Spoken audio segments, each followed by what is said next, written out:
ہمارے ہاں تو اسلامی نظام ہے نہیں. یہاں اگر جیسے بھیانک گناہ ہو جاتے ہیں تو کیا کرنا چاہیے اس میں؟ جیسے زنا ہو گیا کسی سے، اسلامی ریاست ہوتی تو اسے تو سنسار کرنے کا حکم ہے نا. غیر شادی شدہ ہو تو 100 کوڑے مارے جائیں گے، شادی شدہ ہو تو سنسار کیا جائے گا، یہ اسلامی سزا ہے. یا چوری کیا ہے تو ہاتھ کاٹا جائے گا. یہ معاملات ہیں. لیکن آپ دارالحرب میں ہیں، یعنی یہاں اسلامی نظام نہیں، آپ سے ایسا گناہ سرزد ہوا تو اب کیا ہے؟ اس کے لیے اسلام نے یہ نظام رکھا ہے کہ تم سب سے پہلی چیز توبہ کرو. توبہ کرو، اس بھیانک گناہ سے توبہ کرو. دوسرے نمبر پر اللہ نے فرمایا وَأَصْلِحُوا، اور اپنی اصلاح کرو. اصلاح کس بات پر؟ پہلے سے زیادہ نمازوں میں آؤ، نفل کی کثرت کرنے لگ جاؤ، خیرات کرو، صدقہ دو، محفلوں میں بیٹھو، تسبیح ہاتھ میں لے لو. کیونکہ جو ڈیمیج کیا تم نے اپنی روح کو، اس کو اتنا بینڈیج تو لگانا ہی پڑے گا، اس کی اصلاح تو ضروری ہے. تو جس سے گناہ سرزد ہوئے وہ اگر توبہ کرنا چاہتا ہے تو دو چیزیں پہلے سمجھ لیں. ایک تو سچے دل سے توبہ کرنا، یعنی باز آنے کا ارادہ کر لینا. دوسری اس پر نیکیوں کی کثرت کرنا، تب جا کر کے وہ توبہ کا پھل تمہیں ملے گا. ہاں بعض جگہوں پر میں نے دیکھا ہے، دیہاتوں وغیرہ میں وہ لوگ کسی لڑکے اور لڑکی کے معاملے کو دیکھتے ہیں کہ یہ غیر شادی شدہ تھے اور چلے گئے اور ساتھ میں رات بتا کر کے آئے تو ان کو پکڑ کر کے جماعت والے بٹھاتے ہیں. اسلامی سزا ہے نہیں، آپ دے نہیں سکتے. اور بعض دیہاتوں میں نے دیکھا ہے کہ جھاڑو لے کر کے اس کو مارتے ہیں یا ٹاول کو لپیٹ کر کے اس کو مارتے ہیں. یہ مذاق کر رہے ہو اسلامی نظام کا؟ مذاق ہے اسلامی نظام کا. وہ تو حضرت ایوب علیہ السلام کی بیوی کے لیے اترا تھا قرآن پاک میں. حضرت ایوب علیہ السلام نے قسم کھا لی تھی اپنی بیوی کے بارے میں کہ وہ شیطان کے پاس گئی تھی، اگر میں صحیح ہو جاؤں تو تجھے 100 کوڑے ماروں گا. آپ صحیح ہو گئے، 100 کوڑے مارنے والے تھے، لیکن وہ بیوی بڑی نیک شعار تھی. اللہ نے حکم فرمایا جبرائیل امین کو، جاؤ ایک جھاڑو جس میں 100 کاریاں ہوں وہ ایوب کو دے دو اور کہو کہ ایک بار اس سے اپنی بیوی کو مارے، ان کی قسم پوری ہو جائے گی. یہ قرآن میں ہے. وہ ایوب علیہ السلام کی بیوی کے لیے یہ بات اتری تھی. تو میں نے کسی گاؤں کے متولی صاحب کے متعلق یہ سنا کہ وہ بھی 100 کاڑیوں کی جھاڑو لے کر کے اس لڑکے کو مارتے ہیں جو لڑکی کو بھگا لے جاتا ہے، اور کہتے ہیں 100 کوڑوں کے برابر ہو گیا. اور اگر 100 کوڑے مارو گے تو پھر اگلا دن آپ کے کوڑے پڑنے کا آ جائے گا. یہاں نہیں مار سکتے. یہاں صرف یہ ہے کہ سچی توبہ کی اسے تلقین کی جائے، رو رو کر کے تو توبہ کرے، اس کے بعد اپنی اصلاح کرے. اپنی اصلاح کیسے؟ نیکیوں کی کثرت کرے. پہلے نماز کم پڑھتا تھا تو اب زیادہ کر لیں، نفل نہیں تھے تو نوافل کی زیادہ تعداد کر لیں، درود مبارکہ آیت کریمہ کا ورد زیادہ کرے. یوں ہی سمجھ لیں کہ بیماری کے بعد جب آدمی اٹھتا ہے تو اسے ٹونک لینی پڑتی ہے، اچھی غذا دینی پڑتی ہے تاکہ اس کی جو گری ہوئی صحت ہے وہ جلدی صحیح ہو جائے. گناہ کرنے کے بعد بندے کی روح اسی طرح بیمار ہوتی ہے. توبہ کے بعد اسے ٹونک دینے کے لیے نیکیوں کی کثرت ضروری ہے، وہ نوافل کی کثرت کرے. نمبر 3 وَاعْتَصَمُوا بِاللَّهِ، اللہ کی رسی مضبوطی سے تھام لے. یہ اللہ کی رسی ہے کیا؟ اس پر ہی بہت گھنٹوں تفسیر ہو جائے گی. یہ قرآن پاک میں گزر وَاعْتَصَمُوا بِحَبْلِ اللَّهِ، چوتھے پارے میں یہ آیت گزر چکی ہے. اور یہاں اللہ نے فرمایا وَاعْتَصَمُوا بِاللَّهِ، اللہ کی رسی مضبوطی سے پکڑ لو. اللہ کی رسی کیا ہے؟ آسمان سے کوئی چیز لٹک رہی ہے کہ اس کو پکڑ کر کے جھولتا رہے گا، چھوڑے گا نہیں. اللہ کی رسی، مفسرین کے الگ الگ اقوال ہیں. قرآن پاک اللہ کی رسی ہے، اسے جو تھام لیا گویا کہ وہ اللہ کی رسی کو پکڑ لیا. رسول پاک صلی اللہ تعالیٰ علیہ وسلم کی ذات اللہ کی رسی ہے.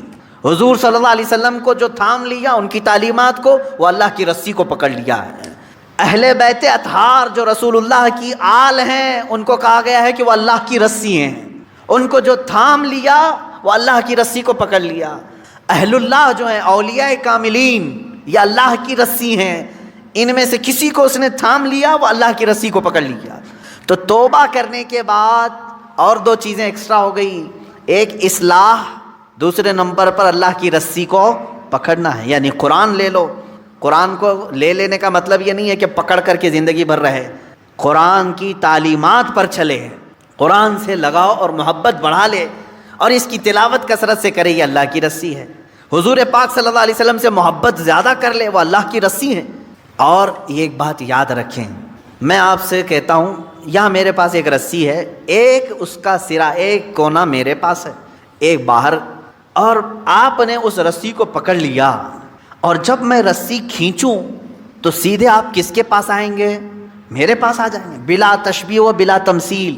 اللہ نے قرآن میں فرمایا اللہ کی رسی کو پکڑ لو، یعنی اللہ رب العزت کی جو رسی ہے وہ خود خدائے قدیر و جبار کے دست قدرت میں ہے، اور اس رسی کا ایک سرا، ایک کونا دنیا میں ہے، وہ رسول پاک کی شکل میں ہے، اہل بیت اطہار کی شکل میں ہے، قرآن عظیم کی شکل میں ہے۔ ان کو جس نے پکڑ لیا، جب رب تبارک و تعالیٰ سارے لوگوں کو کھینچے گا تو تم وہیں جاؤ گے جہاں یہ اس رسی کا دوسرا کنارہ ہوگا۔ اسی کو کہتے ہیں اللہ رب العزت تک پہنچنے کے لیے اس کی رسی کو تھام لینا، یعنی اہل اللہ، اولیاء کاملین سے وابستہ ہونا، قرآن پاک سے اور رسول پاک کی زندگی سے وابستہ ہونا۔ اور اچانک ایک دن اعلان ہو جائے گا فلاں کا بیٹا انتقال کر چکا، جنازے میں حاضر ہو جاؤ، یہی زندگی ہے۔ اسی لیے ابس اپنی زندگی کو ضائع نہ کریں، جو زندگی کے لمحات ہیں ان میں کچھ نہ کچھ انویسٹ کر دو تاکہ قیامت کے دن شرمندہ ہونا نہ پڑے، ذلیل ہونا نہ پڑے، رسوا ہونا نہ پڑے۔ بہرحال دوسری سورہ ہم نے جو تلاوت کی سورۃ النور، سورہ نور ہے، اس میں احکام بہت سارے آئے ہیں۔ اس کی شروعات جو ہے وہی بہت ایک سخت ترین گناہ اسلام میں اس کی مذمت میں آئی، زنا۔ اللہ نے قرآن میں جگہ جگہ فرمایا وَلَا تَقْرَبُوا الزِّنَا إِنَّهُ كَانَ فَاحِشَةً وَسَاءَ سَبِيلًا، زنا کے قریب بھی مت جانا۔ اللہ فرماتا بے شک وہ سب سے بری چیز ہے اور سب سے برا راستہ ہے۔ نبی کریم صلی اللہ علیہ وسلم نے فرمایا کہ جب مومن کوئی مسلمان زنا کر رہا ہو تو ایمان کی حالت میں وہ زنا کر ہی نہیں سکتا۔ یہ بات یاد رکھ لو آپ، ایمان کی حالت میں کوئی زنا نہیں کر سکتا۔ فرمایا گیا جب زنا کر رہا ہو تو اس کا ایمان اٹھا لیا جاتا ہے، ایمان اس کے ساتھ نہیں ہوتا، ایمان اٹھا لیا جاتا ہے۔ ایمان اور زنا جمع ہو ہی نہیں سکتے ایک انسان کے اندر، یہ بہت سخت وعید ہے میرے آقا صلی اللہ علیہ وسلم کی حدیث۔ ایمان کی حالت میں زنا نہیں ہوتا، اور جب زنا کر رہا ہوتا ہے تو ایمان نکال لیا جاتا ہے، وہ معلق ہوتا ہے، آسمانوں پر لٹکا ہوتا ہے، اس زنا کے حالت میں اس کے ساتھ ایمان نہیں ہوتا۔ اب جو آیتیں آئی ہیں اللہ فرماتا ہے الزانیۃ والزانی فاجلدوا کل واحد منہما 100 جلدہ، زنا کرنے والے مرد اور زنا کرنے والی عورت کو 100 کوڑے مارو۔ یہ ان کے لیے ہے جو غیر شادی شدہ ہے، اور جو شادی شدہ ہیں ان کے لیے رجم ہے۔ رجم کا مطلب ہے پتھروں سے اتنا مارو کہ وہ ختم ہو جائے، ان کی موت تک انہیں سنگسار کرنا ہوگا۔ یہ اتنی ہیبت ناک سزا ہے دنیا میں کہ دیکھو تو رونگٹے کانپ جائیں آپ کے، لیکن لوگوں کو ایسا لگتا ہے کہ ایسی اتنی بڑی سخت سزا کیوں ہے؟ میرے عزیزو، یہ ایک ناسور ہے، ایک کینسر ہے معاشرے کا، ایک کینسر ہے۔ جب کیمو کرتا ہے ڈاکٹر تو بہت سخت تکلیف ہوتی ہے، کیمو تھراپی آسان نہیں ہے، پورے جسم کے بال جل جاتے ہیں، خون میں پتہ نہیں کیا سے کیا ہو جاتا ہے۔ کیوں؟ ایک پھوڑی کہیں پر کینسر کی آئی ہوتی ہے، اس کو ختم کرنے کے لیے پتہ نہیں 10 12 کیمو دیے جاتے ہیں۔ زنا جو ہے پورے معاشرے کا ناسور ہے، کینسر ہے، اور اگر اس پھوڑی کو نہیں ختم کیا گیا تو ہر ایک کے ہاں یہی چیز، یہی پھوڑی ہوگی، یہ وائرس کی طرح پھیلے گا۔ اور اسلام نے یہ سب سے بڑی سزا رکھی ہے زنا میں، سب سے بڑی سزا ہے۔ آج دنیا یہ مطالبہ کر رہی ہے کہ ریپسٹ کو اسلامی سزا دی جائے۔ کیوں؟ ان کی بیٹیوں کا جب ریپ ہو جائے تو وہ چلاتے ہیں۔ اسلام وہ ہے جو ہر ایک کی بیٹی کو بیٹی کا ہی درجہ دیتا ہے، ایک عظیم خاتون کا ہی درجہ دیتا ہے۔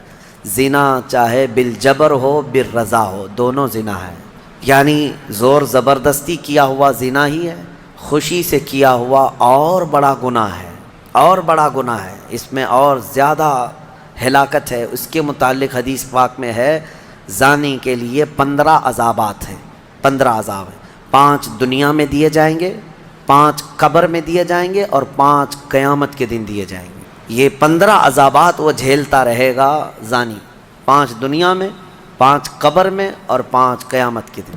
جو سب سے بڑا عذاب ہے اس کے لیے، میں نے جو سمجھا، یہ 15 کی میں اگر تفصیل بیان کروں تو بہت لمبا ٹائم جائے گا۔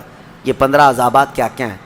دنیا میں جیسے اس کے رزق کی برکت ختم ہوگی، اس کے چہرے کی رونق اٹھا لی جائے گی، اور جو 5 عذابات اس کے دنیا میں ہونے والے ہیں، اس طرح سے 15 عذابات میں جو سب سے بڑا عذاب میں نے جو سمجھا وہ یہ ہے کہ قیامت کے دن رب تعالیٰ اس کی طرف نظر بھی نہیں فرمائے گا۔ یہ سب سے بڑا عذاب نہیں ہے تو اور کیا ہے؟ اور نبی پاک صلی اللہ تعالیٰ علیہ وسلم کی بہت ساری حدیثیں ہیں کہ اللہ تعالیٰ اس کو نہ عرش کا سایہ عطا فرمائے گا اور نہ اس کی طرف نظر فرمائے گا، بلکہ یہ فرمایا کہ جنت 500 سال کی مسافت سے اس کی خوشبو آ رہی ہوگی، لیکن زانی وہ خوشبو بھی نہیں سونگھ سکے گا۔